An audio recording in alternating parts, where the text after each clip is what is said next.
నమస్తే అన్న. నమస్తే అన్న. మీరేం పని చేస్తారన్న? అన్న నాగరాజు గౌడ్ అన్న. ఏం పని చేస్తుంటారు? గల్ఫ్ పోయి వచ్చిన అన్న. నేను మీరు కూడా గల్ఫ్ పోయి వచ్చిరా? ఎన్ని ఇయర్స్ ఉన్నారన్న అక్కడ?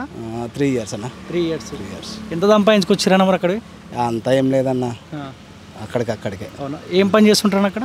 అక్కడ డ్రైవింగ్ చేస్తుంటాను. డ్రైవింగ్. ఎంత ఉంటుందన్న? మంత్లీ ప్యాకేజ్ లెక్క ఉంటుందా, ఇయర్లీ వన్స్? నేను యూఎస్ ఆర్మీ బేస్ పోయినా అన్న. యాక్చువల్గా నాకు 70+ అట్లా ఉండే నెలకు. మంత్లీ నెలకు. కానీ దాని తగ్గట్టు అక్కడ ఖర్చులు ఉంటాయన్నా? ఖర్చు ఏమి ఉండదు.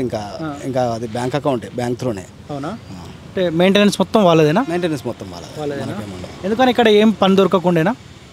అట్లా అని కాదు, ఇక 2006 నుండి నేను కంటిన్యూ చేసిన అదే. ఇంకా మొన్న 2000 లాక్డౌన్ ముందు వచ్చినా అంటే ఇక్కడే ఉండిపోయినా, మళ్ళీ వెళ్ళలేదు. ఇంకా ఎందుకు పోలేదన్నా? ఇంకా లాక్డౌన్ నుంచి ఆ ఛాన్స్ రాలేదు. మళ్ళీ ఇప్పుడు మోడీ గారు ఇచ్చారు కదా ఇజ్రాయెల్, దానికి ట్రై చేసుకుంటున్నాం ఫ్రీగా. అవునా? అంటే ఫ్యామిలీ మొత్తం ఇక్కడ వదిలిపెట్టి అటు వెళ్ళిపోయినారన్నా? అవునన్నా. అవునా? ఎందుకన్నా మరి అంత ఇబ్బంది ఎందుకు? ఇక్కడ భూమి అలాంటివి ఏం లేవా? లేదన్న, భూమి మాకు. అవునా? ఓకే. మొన్న ఎవరికి వేసారా అసెంబ్లీ ఎలక్షన్లో ఓటు? బీజేపీకి వేసారా? అంటే ఇక పార్టీ వచ్చేసి ఇక్కడే ఉన్నారు అప్పుడు? అవును. ఓకే. ఓడిపోయినట్టు కదా బీజేపీ అయినా? ఓడిపోయిందన్న. అన్నపూర్ణం ఓడిపోయిందా? ఎన్ని వేల ఓట్లు పడ్డాయి అన్న? 30,000 పడ్డాయి. ఏంది రీజన్? ఏంది ఎందుకు ఓడిపోయింది ఆమె? రీజన్ అంటూ ఫస్ట్ వచ్చింది కదా, ఫస్ట్ రాలేదు, లేట్గా వచ్చింది. అదే ఒకటే కారణం. ముందు వచ్చింటే ఇంకా బాగుండేది, ఖచ్చితంగా గెలిచేది. ఎట్లుంది రేవంత్ పరిపాలన? ఎట్లుంది? ఏమనుకుంటారన్నా? మీ బాల్కొండనే కదా మీది? ఎట్లుంది రేవంత్ రెడ్డి పరిపాలన?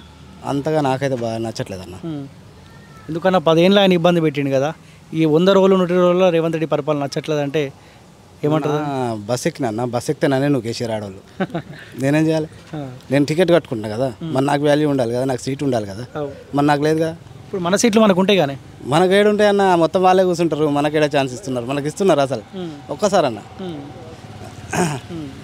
ఓకే. ఎంపీ ఎలక్షన్స్ రాబోతా ఉన్నాయి. 3 అభ్యర్థులు మీకు కూడా తెలిసే ఉంటుంది. ఎవరు బెటర్, ఎవరికి ఓట్ అనుకుంటారు ఈసారి? 100% అరవింద్ అన్ననే. ఎందుకన్నా రీజన్ ఏంది? అరవింద్ అన్న చేసే పనులను బట్టి. ఫస్ట్ బాండ్ రాసి ఇచ్చిండు, దాని మీద నిలబడిండు. దాదాపు 4-5 ఫ్లైఓవర్లు ఇచ్చిండు. ఇప్పుడు ఇంతకుముందు ఎవ్వరు చేయనిది ఫ్లైఓవర్ కూడా మాధవనగర్ మేము చిన్నప్పటి నుంచి చూస్తున్నాం అన్నది. ఎప్పుడు కూడా ఎవ్వరు తేలేరు, తను మాత్రమే తేగలిగిండు. అదొకటి అనడానికి ఎగ్జాంపుల్ అనమాట. పసుపు బోర్డు ఎన్నో సంవత్సరాలు అయిందన్న. మా చిన్న ఉన్నప్పుడు అంటారు, డి శ్రీనివాస్ అప్పటి నుండి కూడా కాలేదు. కానీ అరవింద్ అన్న పట్టి తీసుకొచ్చిండు దాన్ని. మరి ఎందుకు ఓడగొట్టిరన్నా? పసుపు బోర్డు తీసుకొస్తే కోరుట్ల ఓడగొట్టారు కదా. కోరుట్ల ఓడిపోయింది అంటే కోరుట్ల అంతగానం ఎక్కడ ఉండే అన్న, తను అంతగానం క్యాంపెయినింగ్ చేయలేదు. ఓకే. ఇప్పుడు ఈసారి గెలిచే అవకాశం ఉందా మరైనా? 100% గెలిచాడన్న. ఇప్పుడు వీళ్ళు కూడా మీ జిల్లాలో సీనియర్ నాయకులే కదా, బాజిరెడ్డి గోవర్ధన్, జీవన్ రెడ్డి కూడా సీనియర్ నాయకులే కదా, వాళ్ళకు అవకాశం ఉండదా?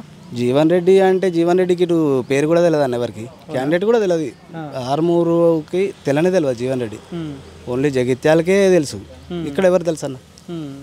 తను ఫస్ట్ వచ్చి నిలబడ్డాడు కాబట్టి కష్టమే. బాజిరెడ్డి గోవర్ధన్ పరిస్థితి? బాజిరెడ్డి గోవర్ధన్ ఏడుందన్న టీఆర్ఎస్ కొద్ది భూస్థాపితం అయిపోతున్నట్టే కదా. వాళ్ళ కార్యకర్తలు లేరు, మేము మా దాకా తర్వాత అంతే కదా. ఇప్పుడు మీ ఓటు మోదీ కోసమా, ధర్మపురి అరవింద్ కోసమా? మోడీ కోసం అన్న. మోడీ కోసం. ఎందుకన్నా అట్లా డిసైడ్ అయిపోయినారు మోదీ అని? అవునన్నా, మోడీ ఏం చేసిండన్న? ఆయనకి ఏమన్నా ఉందా అన్న? ఇప్పటిదాకా దేశం కోసమే బతుకుతుండు కదా అన్న. ఇక ముందు కూడా గంతే ఉంటాడు ఆయన. ఒక వాజ్పేయి, ఒక మోడీ, అంతే కదన్నా. Okay, thank you.